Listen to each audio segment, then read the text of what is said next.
Oke, Assalamualaikum warahmatullahi wabarakatuh. Perkenalkan nama saya Aldilan, saya dari Prodi Sistem Informasi kelas 103. Saya mau presentasikan tugas UAS saya, ya, itu topik transformasi digital dalam manajemen produksi dan stok. Oke, jadi persaingan global menuntut industri otomotif itu lebih efisien dan inovatif. Nah, karena persaingan global yang ketat itu menurut para mereka-mereka ini yang bergelut di bidang otomotif itu untuk lebih efisien dan inovatif dalam proses produksi. Banyak perusahaan masih mengandalkan sistem manual dalam pemantauan produksi dan manajemen stok yang dapat menyebabkan keterlambatan, kesalahan pencatatan, dan ketidakseimbangan antara permintaan dan ketersediaan bahan baku. Nah, mengadopsi teknologi digital seperti IoT, ERP, dan AI untuk mengotomatiskan proses produksi itu dapat memantau stok secara real time dan dapat meningkatkan efisiensi operasional sehingga perusahaan dapat lebih kompetitif di pasar global. Nah, untuk ini di sini eh, teknologi yang bisa kita pakai itu ada di IoT, itu sensor dan RFID itu untuk memantau mesin dan stok secara real time. ERP untuk mengintegrasikan data produksi, stok dan supply chain, dan AI untuk menganalisis data untuk prediksi permintaan dan optimasi produksi selanjutnya. Nah, di sini ada IoT nih yang pertama.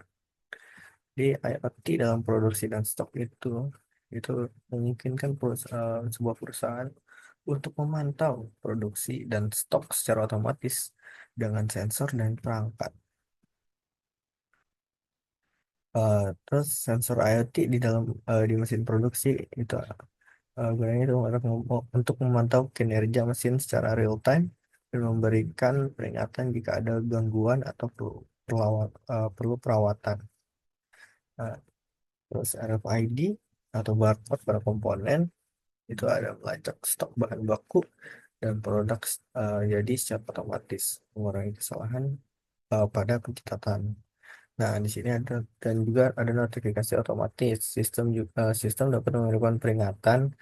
Biasanya ini mengirimkan kepada usernya, kepada yang jaga di sana, itu jika stok tuh hampir habis atau akan terjadi kendala dalam produksi. Nah, di IoT ini sudah banyak industri-industri otomotif yang mulai masuk seperti brand-brand besar itu eh, ada di brand kendaraannya itu di Y ya, inisial Y, brand Jepang itu udah mulai masuk ke sini. Jadi, ya udah masuk bergelut pada IoT. Nah, selanjutnya itu ada di eh, ERP untuk integrasi data. Nah, jadi sistem yang jadi ERP itu apa ya? ERP itu untuk sistem untuk yang menghubungkan berbagai proses bisnis dalam satu platform untuk meningkatkan efisiensi. Nah, ERP itu juga bisa integrasi data itu untuk menghubungkan sistem informasi produk ya, stok dan supply chain dalam satu sistem berpusat. Nggak bisa otomat,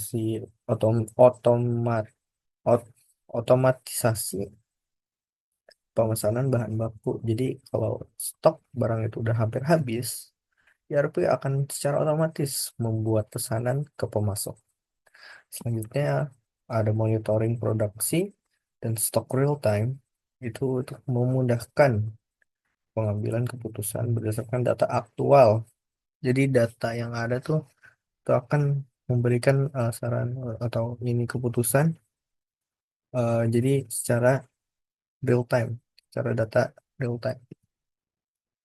Nah, selanjutnya pada AI. Nah, ini AI ini yang paling uh, sangat-sangat ramai dibahas ya. Jadi AI dan machine learning juga bisa masuk ke optimasi produksi. Nah, ini dapat membantu perusahaan dalam mengambil keputusan yang lebih cerdas dan efisien.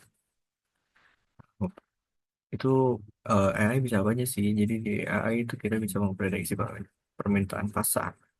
Nah, jadi AI menganalisis tren penjualan untuk menentukan jumlah produksi yang tepat. Ini juga kurang bisa masuk ke marketing ya. Nah, selanjutnya dioptimasi jadwal produksi. Nah, jadi machine learning dapat menyesuaikan jadwal produksi berdasarkan efisiensi, waktu, dan ketersediaan bahan baku.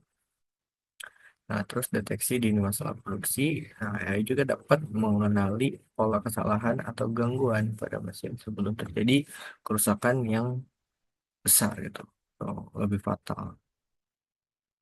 Nah, jadi dari ketiga teknologi tersebut, dengan penerapan teknologi digital ini, perusahaan dapat mengurangi biaya operasional, meningkatkan produktivitas, dan memastikan kelancaran produksi sehingga mampu bersaing di pasar global yang semakin kompetitif ini. Mungkin itu sekian dari saya, kurang lebihnya mohon maaf. Terima kasih. Wassalamualaikum warahmatullahi wabarakatuh.